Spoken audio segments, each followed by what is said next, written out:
Hi everyone, my name is Juliet and welcome to my digital learning guide for linguistic students. After reviewing this guide, the key learning objective that linguistic students should take away are as follows.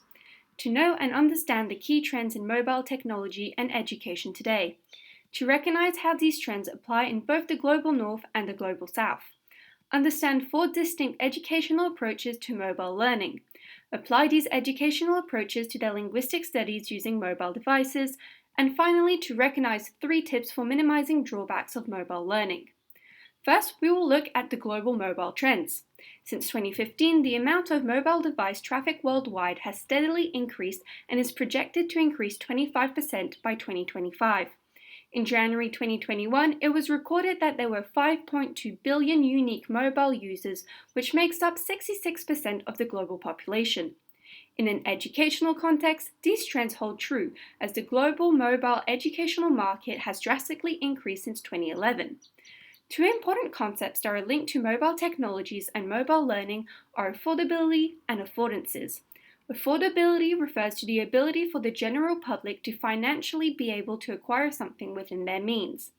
And affordances refers to the number of functions and features that a device possesses. These 2 concepts have an inverse relationship, which means that where there is a high level of affordability, there's a low level of affordances, and vice versa. Let's see how these trends apply in both the global north and the global south. In the global south, mobile devices being used are inexpensive and have limited features. 54% of the Indian population are smartphone users. In education, mobile devices are increasingly used for mobile learning in rural areas where quality educational institutes are very limited as an opportunity for students to continue their learning. In the global north, mobile devices are expensive and technologically advanced. 87% of Canada's population are smartphone users. In education, students are currently using tools such as AR to enhance language learning. As mobile devices are easily accessible to students in Canada, this creates ubiquitous learning. We will now move on to learning approaches. There are 4 learning approaches that you should know about. Information transmission is a type of passive learning where the acquisition of knowledge is obtained by the transfer of information from the teacher to the students with the expectation of replication and retransmission. Behaviorism proposes that people learn through a process of conditioning. There are 2 types of conditioning. Classical conditioning states that people learn through a process of making associations. And operant conditioning is a process where behavior can be molded by giving or withholding rewards.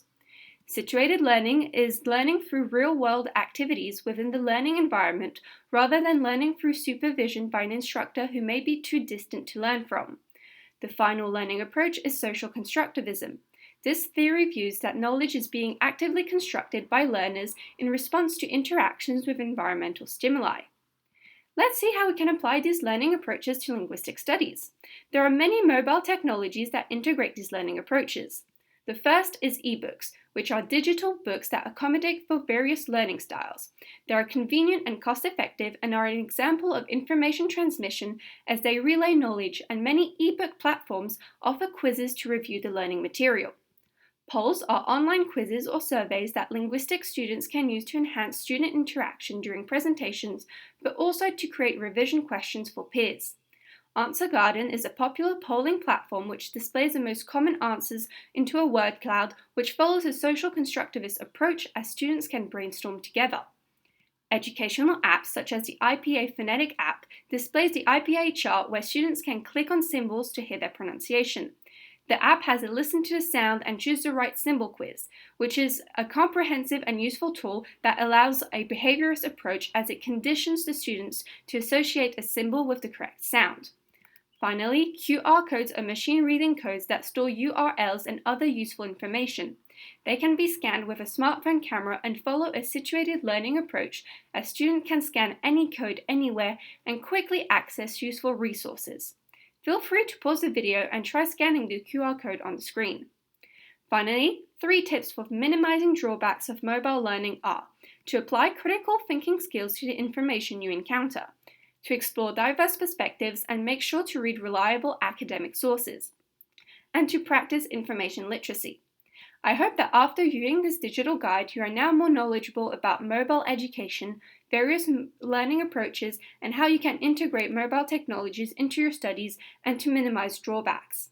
Thanks for watching!